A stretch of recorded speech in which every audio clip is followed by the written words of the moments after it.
Coaster fans, this is another review that you guys have all been waiting for.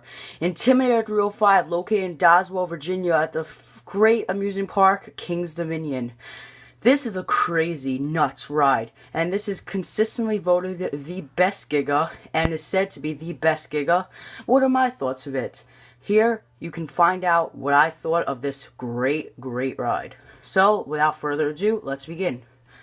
First up is the height, and Intimidator 305 is getting a 9 for this height. It is, common sense, 305 feet tall. This is a great height. It definitely is, definitely, you see that height from above. You definitely know that you're 305 feet in the air. It's a great height. It is in the top, I believe, in the top 10 tallest roller coasters in the world, even at the moment. It is very tall. It is huge, this thing.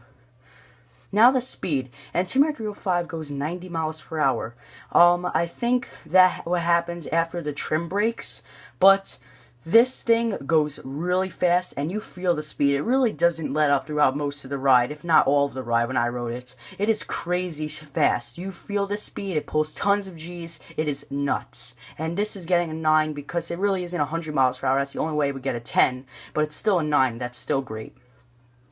And now the drop category, which I forgot when I did the Fury 5 review. By the way, you guys should go check that out. Intimidator 305 is getting a 10 for this drop. This drop is huge. You feel this drop. It is 85 degrees, which is crazy steep. Almost 90 degrees straight down. It is a great drop. Definitely one of the best drops you'll ever experience on a roller coaster. It's crazy nuts. Now, the duration. And Intimidator 305, I would say from the lift hill to get back into the station is probably about a minute 40, a minute 50, in that range. But from the drop to the last element, it's probably about a minute and 10, a minute and 15. Really not too long, so we're going to give this about a 7. Because it's still like the estimate durations in total is about 1 minute 40. So we're going to give it about 6 or 7. Really could go either score, up to you guys for that. But it's not a terribly long, it's not a terribly long ride, but it isn't a short ride either. So, but with what it packs in that minute 40, minute 50 is still phenomenal.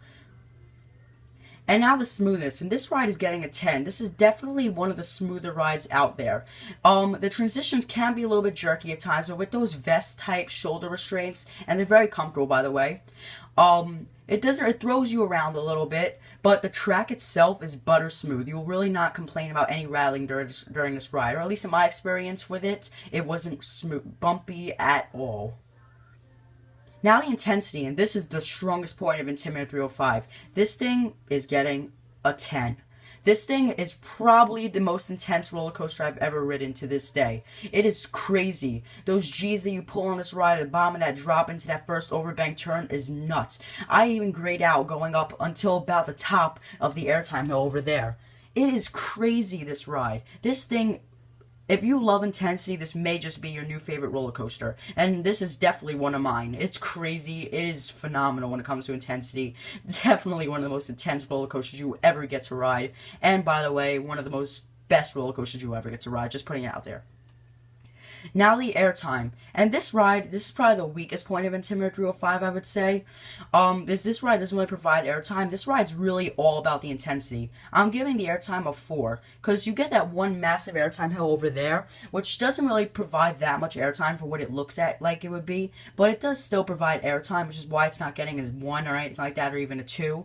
And then on the trim brake, which you could see right over there, it's some airtime, you get a little bit, but that trim brake definitely ruins it, but it's still a little bit of airtime. So it really isn't no airtime, but it also isn't that much airtime. So if you're not really fond of a roller coaster not having airtime, this may not really be the roller coaster for you. But if a roller coaster, for me, airtime and intensity are like the two major things. And this thing had a little bit of airtime and great intensity. So this is why this thing is still one of my favorite roller coasters. Now, the restraints, and this thing is getting a 9 for restraints. They're still shoulder restraints, but they're very comfortable, which is why they're getting a 9. Definitely not my favorite type of restraints. They're not like clamshells to me or anything like that, but they're still great restraints, and they definitely won't really hurt your ride experience at all. Now the theming. This thing is getting a 2.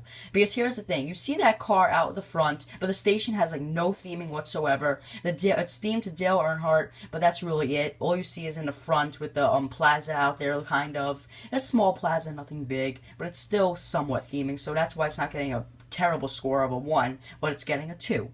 Now, what's my overall thoughts of Intimidator 305? This thing is getting a 10. This thing is one of my favorite roller coasters, and whoever has ridden it probably will agree with me that it's one of your favorite roller coasters too.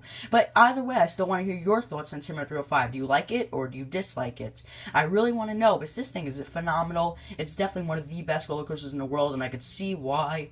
But anyway, I want to see your thoughts in the comments below. Make sure to subscribe to my channel. If you want to see more reviews, please subscribe, like, and share. Goodbye.